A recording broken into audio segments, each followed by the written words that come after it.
making sure that I'm continually pushing myself to be the best version I am to try to reflect the Lord in all that I do, all that I believe in. Again, it's a consistent thing, and I'm going to keep continuing to do it.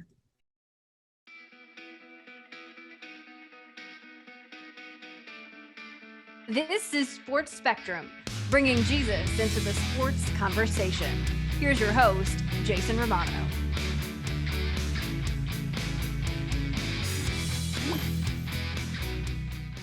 Hey, Bryce Young, welcome to Sports Spectrum, sir. How you doing? I'm good. Thanks for having me on. How are you doing? I'm doing well. It's great to have you here. I like that the voice is a little hoarse. That means we're in the camp mode, and it means you're probably spending long days and a lot of chatting. So that's a good sign, right? 100%. Yep. Camp. It's a long day. A lot of time here at the facility. So yeah, there's definitely been a lot of communication. So I'm good with it too. That's great. Tell me about the excitement level that you have for this upcoming year. Obviously, last year was a crazy year, an amazing year, but it didn't end the way you wanted it to. Tell me about this season and the excitement that you have. Yeah, there's a lot of excitement surrounding this year, this team. Obviously, it's a new group of guys, and just seeing new faces, seeing people in different roles, watching people step up, watching people compete throughout the off season, now throughout fall camp. Us all kind of settling in, and then us kind of chasing the same journey. Coach has a very strict policy year to year, that you're not entitled to anything. So right now, it's all of us individually proving ourselves, us pushing each other to get better, and then doing the best we can as a team to come together and be the best versions of ourselves when the season does start. When you look back at last year, obviously winning the Heisman Trophy is an amazing individual accomplishment, but it can't happen without your team and the work that they put around you to help you get to that spot. And your team had a great season outside of winning it all, which is obviously the goal every year. But when you look back to last year, what do you think is the greatest lesson that you can take into this year that God has taught you, that the Lord has shown you in going through what you went through last year to prepare you for this year? Yeah, I think the biggest thing that we took away as a unit is that all things come to light. I think there was a lot of shortcuts.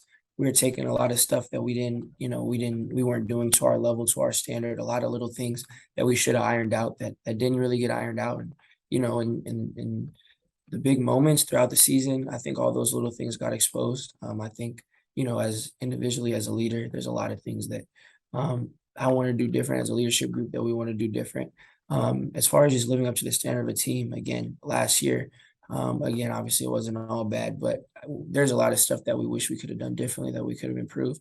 And I think that's really as a team what we're embodying and bringing over to the next year, to this upcoming year, making sure that we're doing all the little things right, making sure that we're working in and performing to the standard day in and day out, because, that stuff really does come to light, and it's what matters, especially down the stretch in close games throughout a long season. But whenever it may be, it's definitely going to rear its head, and we have to be prepared. And I think that's something that we've definitely emphasized a lot this offseason. How about for you personally, just in your relationship with the Lord and what you learned in your walk with him going through what you went through last year? Because obviously you're a quarterback at Alabama, so there's prestige that comes with that. There's a lot of people knowing who you are. But when you win the Heisman Trophy, that's a big deal. And suddenly a lot of things and a lot of experiences that I'm sure you had in this past offseason happen because of something like that. How are you able to grow in your faith and stay grounded in the midst of all these accolades and all of the people patting you on the back and say, hey, that's Bryce Young? How are you able to stay connected to God and stay grounded? For me, it definitely goes to my roots. I've been based in faith. I'm blessed to have the family that I do, that, that introduced me obviously since I was young, and throughout my life, my relationship has grown with the Lord, and my faith has improved. And through that, I work to be the best version of myself that I can be, and to embody, Christ in all that I do. So for me, regardless of how someone else views me, whatever award, accolade, what someone may say, negative or positive, I appreciate and I'm grateful for the positive and even for the negative. But at the end of the day, what motivates me and pushes me is to model myself after the Lord. And, I definitely have a lot of work to do. There's a lot of things I want to improve on as a person, as a player, throughout all aspects of my life. And again, the external stuff is great, and I'm grateful for it. But at the end of the day, that's how I look at myself, how I judge myself, how I push myself to be better. And, that doesn't really change based off an award or how people view you or an experience. So for me, it's kind of easy when that's kind of how I look at my life, how I want to continue to move forward, and the journey I have in front of me. Tell me about the relationship that you have with your dad and what that means to you. We talked to your father, Craig, recently on one of our Sports Spectrum podcasts, Transformed, and he was really great. And it was just wonderful to hear, first of all, how much he loves you and admires you. And so does your mom, obviously, as well. But you guys have a really unique relationship. Tell me about that and what your dad means to you. Yeah, my dad means everything. We're definitely really close. We talk every day. We've been doing that forever. And he's someone that obviously is raised me and is my father and who I respect and listen to. But we also have a friendship outside of that relationship that makes it really easy. It's not we're able to talk about anything, to be able to share experiences, to have a lot of views and bounce them off of each other. And just to see the example that he set for me, as a person, as a man, him leading by example and him being someone that I aspire to be one day. Um, it was great for me throughout my development and still is throughout my life. Just being able to have someone like my dad who I'm close to, I can talk to, be friends with, but also to lead me and to be someone I model myself after. And I'm definitely grateful to have a relationship with my dad that I do. Definitely grateful to have the father that I do. So my relationship with him means the world to me. And the impact that he had on your faith, right? And helping you grow as a man of God and as a follower of Christ. Yeah, 100%. Yeah. My dad, both my parents, both being followers of Christ and instilling that in me at a young age. And I appreciate how much they instilled that into me, and then also allowed me to grow in my own faith and develop my faith and grow individually with my relationship with the Lord, and how much they've always supported that.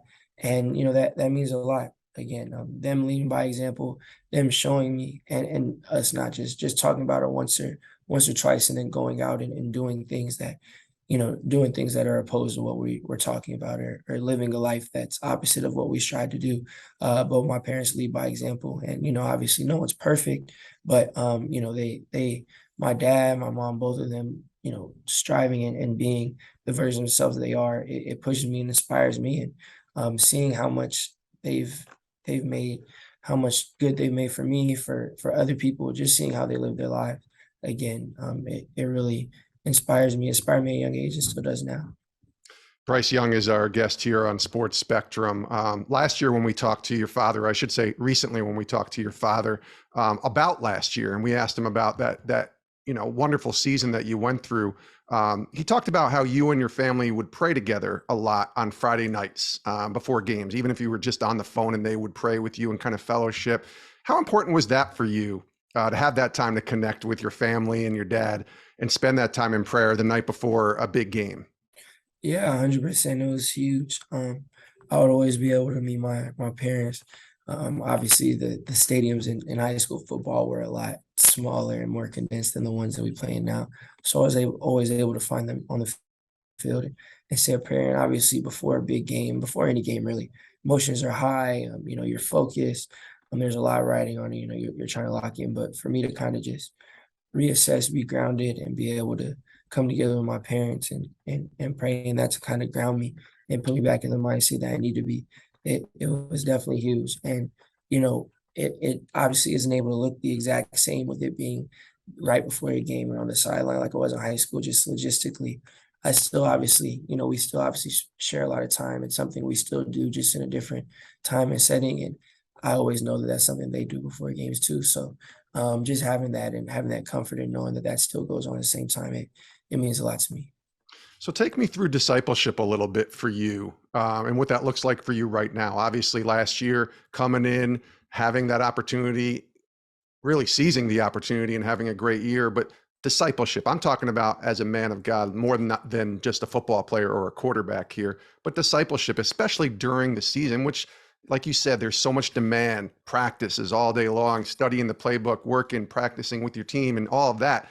Obviously, the Lord is the most important thing in your life. How do you find time for fellowship and discipleship during a long season?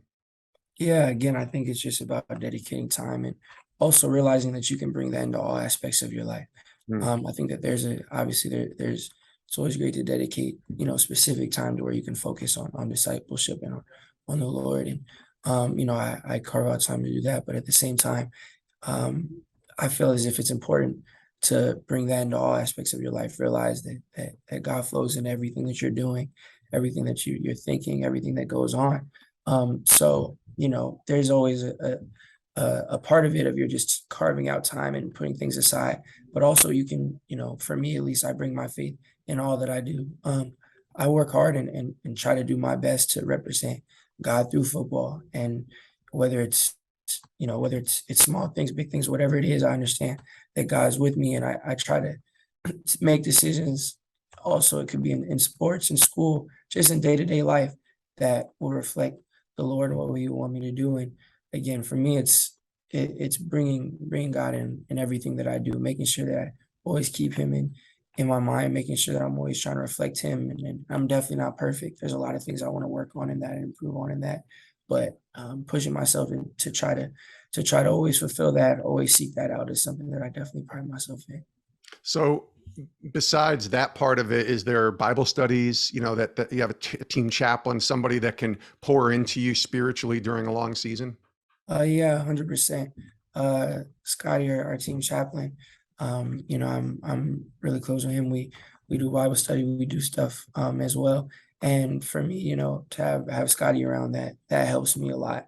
Someone I can meet with, text, share some of the stuff that we do individually.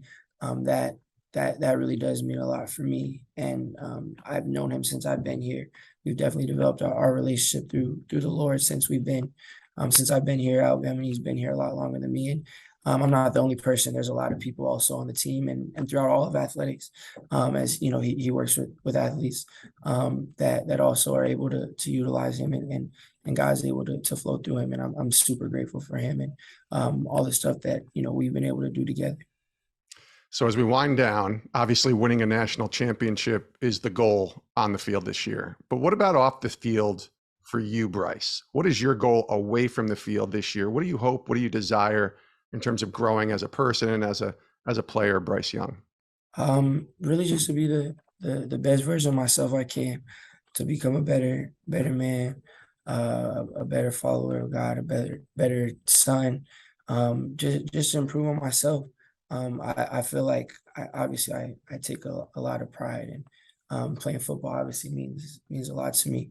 But again, I look at that as a reflection of who I am and how I carry myself and what I do, what I believe in. I think all that stuff kind of goes together. So I do kind of feel as if me improving on the football field at times is me improving on a person. I think me improving as a person can carry over to the football field. And there's obviously times where you have to set aside time to focus on whatever it may be individually, but just improving as a man, because I like who I am, and I'm grateful for who I've become, but I'm far from where I want to be. And again, I know that it's a day-to-day thing. It's every day. It's constant. There's going to be steps forward. There's going to be steps back, but making sure that I'm continually pushing myself to be the best version I am, to try to reflect the Lord in all that I do, all that I believe in. Again, it's a consistent thing, and I'm going to keep continuing to do it. Well, I'm sure God's got great plans for you. He's already done amazing things in your life, Bryce Young. September 3rd at home against Utah State is the big goal, though, that everybody's looking at. And all the best to you for a great season. Thanks so much for being willing to come on our show, and we really appreciate you. Best of luck this year. Thank you. I really appreciate it. Thanks for having me on. Thanks so much for watching today on Sports Spectrum. Make sure you click that subscribe button so you don't miss any other videos. And if you want more stories on sports and faith, check out our website, sportsspectrum.com.